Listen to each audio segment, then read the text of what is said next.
Hi, everybody, and welcome to the Pete Torre Show. And this is episode 29. I want to thank my sponsors, Miami-Dade College and the Health Channel. My special guest today is Senator Rick Scott from the state of Florida. We're going to be talking about, for the most part, the economy and what's happening here and some of the struggles that so many are going through today. So let's listen to that conversation with Senator Rick Scott. All right, as promised, here is our Senator Rick Scott from the state of Florida. How are you doing, my friend? I'm good. I mean, I'm in DC. First off, it's cold. We don't have South Florida weather. Number two is, it's like there's nothing good happening up here. I mean, it's reckless spending. It's causing inflation. It's like, they don't. It's like the Democrats don't care about poor families. You know, that is right on point. I mean, we can go on for a long, long time talking about all the promises made and the group of of Americans that were going to help the middle class and all that. But we all know we're seeing it already in 1 year what's happening, and the ones that are being hit the worst are the middle class and the poor, the ones that are truly struggling. And inflation is, I mean, you don't have to, technically it's not a new tax, but it is taxing. Okay, so it's the same thing at the end of the day. So your frustration is I think across the board with so many of your colleagues. What we know what's going on, but what can we possibly do here in terms of getting some things done that are productive and for the benefit of the country? Well, the biggest thing is win elections. Unfortunately, we don't have an election for another 12 months, but we've got to elect people that understand that reckless government spending hurts families. Um, you know, whenever I think about this, I think about my mom. Was born to a single mom. We lived in public housing, and I remember when she worried about how much things cost. When she'd send my older brother or me to the grocery store, and she'd say, "But you got to be careful what things cost because they keep going up in price. And we only have this amount of money." That's going on all across the country. You look at gas prices and food prices, and everything's up. So what we have to do is we have to keep talking about what the Democrats are doing. They are trying to make our kids dependent on government. We know that doesn't work. We would never think about what they're doing. Everything they're doing is a complete lie. You would never tell your child, "Hey, here, I'm going to give you some money, but don't work. But I know I don't have enough money to take care of you forever, but I'm gonna make you lazy and all that stuff." We wouldn't do that. And what the Democrats are doing is it's a complete lie. They say, "Oh, it's paid for." And that's another lie. It's not paid for. It's paid for with taxes. And they say, "Oh, the rich are going to pay it." No, they're not. The taxes are going to impact almost all Americans. Hmm. Or we're going to run up a bunch of debt, which eventually we'll have to pay in taxes. So it makes you mad that the Democrats are just lying to the American public and hurting families all across our country.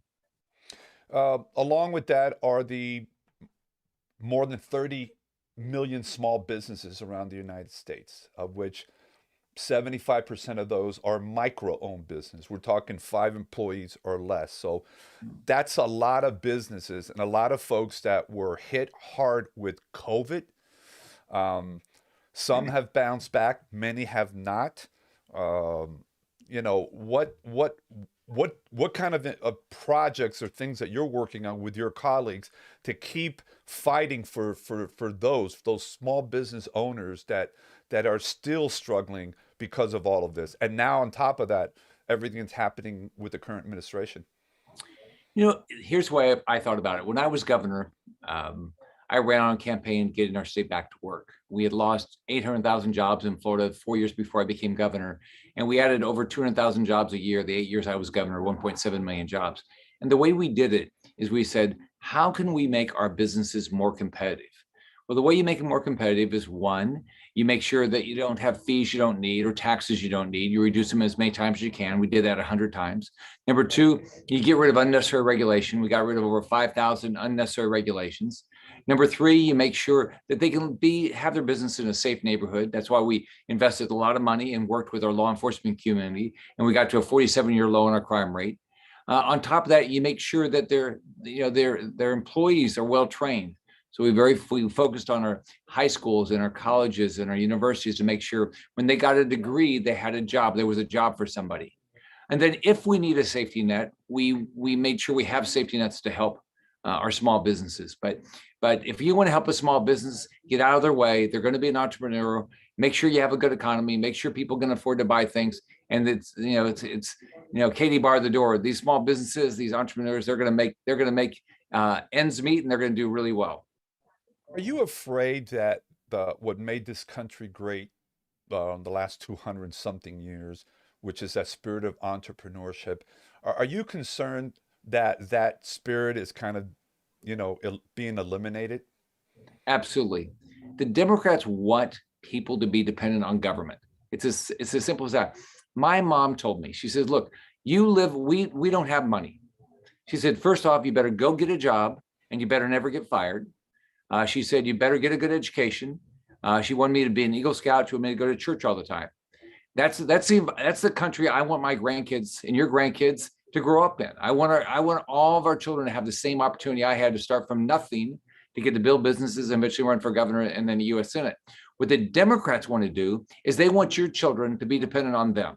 They don't believe in the nuclear family. They don't believe in religion. They don't believe in faith. They believe in government. They believe you should be working for government. And by the way, they want to put a cap on whatever you can make. And if you make a little bit more, they're going to take it away from you because they don't think that's fair. I want a country where we have equal opportunity. Look, some people are going to work harder than other people. I mean, some people, sometimes, people live in the right place. So you're going to have, sometimes you have to move around to get a better job. I mean, that's the way the world is set up. I almost called you governor. Okay. Our I first like conversation being governor. was 7 years ago when the tunnel was built. I don't know if you remember that conversation a long time Yeah. ago. Um, I'm curious. Let me ask you. Technology is exploding in the country, the world, especially the state of Florida. Miami, the state is fast becoming a mecca for technology, and a lot of that technology, and I know you're up to date on that, is the whole crypto world, the whole blockchain world, and the mayor of Miami, Mayor Suarez, is really pushing on that. What is your take on all that, and do you see that as an opportunity for more small businesses and individuals to tap into some new opportunities? I'm a business guy, so I love new ideas. I love innovation. I love starting businesses and figuring out if you could fulfill a need. I think blockchain is an unbelievable opportunity. It's going to be an opportunity to create a lot more efficiency. So it's going to be fun to watch. What's great about Florida is we're full of entrepreneurs, and South Florida in particular, you have the mayor of Miami is very focused on how do we make Miami the crypto capital of the world. And so it's fun to see people that are out there trying to change the direction and making sure our children and our grandchildren have the best opportunities. The best opportunities are having the best companies. And so, but I think there's a big opportunity with blockchain. And there are concerns like anything that's brand new. I remember when the internet was started in the early 90s, nobody knew what it was about. They didn't want to touch it. They couldn't figure it out. A lot of that is happening now with the whole blockchain. Many call this the fourth industrial revolution. But there are folks that, because they don't understand what's going on, are concerned that this is wide open. People are going to be exposed here. So I think those are valid concerns there. But I mean, what should government's role be in terms of this new technology, or what shouldn't it be? Yeah, I think government's role is to get out of the way. What government ought to do is allow the private sector to figure these things out. Government sits and thinks that we're all a bunch of idiots and we can't figure this out on our own. We can figure this out. If you look at the problems we have, like with social media platforms, it's not because of the public. It's because we've given social media platforms an exemption from normal laws. So if we look at blockchain or look at the internet and say, look, I trust the consumer to make a good choice with good information. And what government ought to do is give people good information, and they'll make good informed decisions. I've got a bill right now that I'm very frustrated with regard to China. It's a bill that said that all the online resellers have to disclose country of origin. I mean, I don't want to buy products for communist China. They're not our friend. The government has decided to be our enemy.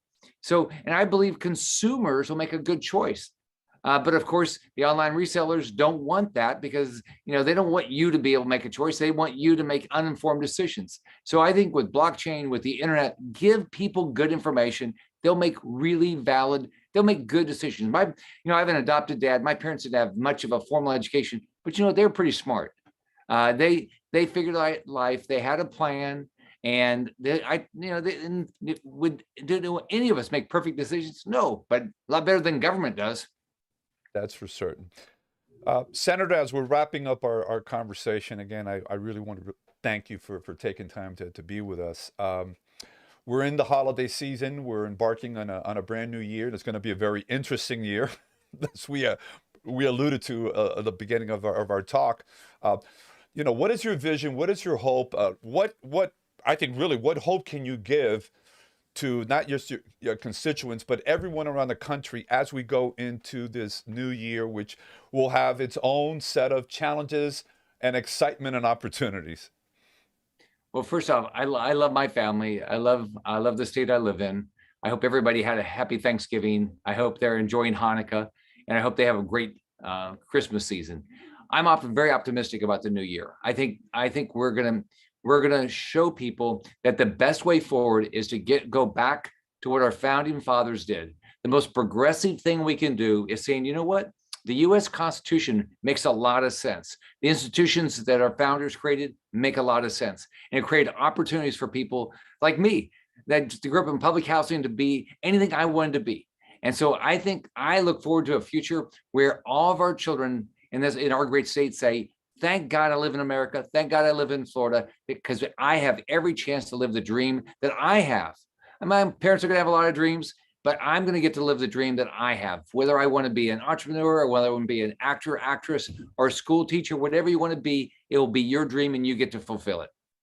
Senator Scott, thank you on behalf of our viewers and listeners. Again, happy holidays to you and your family and all your colleagues. And let's see if we can regroup and get together sometime really, really soon. I look forward to seeing you. Bye-bye. Take care of yourself. God bless. A big, big thank you to Senator Scott for being on this show. I've had him a few times in the past. He always is very accommodating and just provides us some accurate and important information all the time. I want to thank you for being part of this program. Keep writing to me, keep sending me your comments and feedback, because after all, I want to make sure that you can take your life and your business to that next level. If you got a moment, follow me on all of my social media platforms, and also subscribe to my YouTube channel, Pete Delatorre. And by the way, you can listen to this show on Apple Podcasts, Spotify, and TuneIn Radio.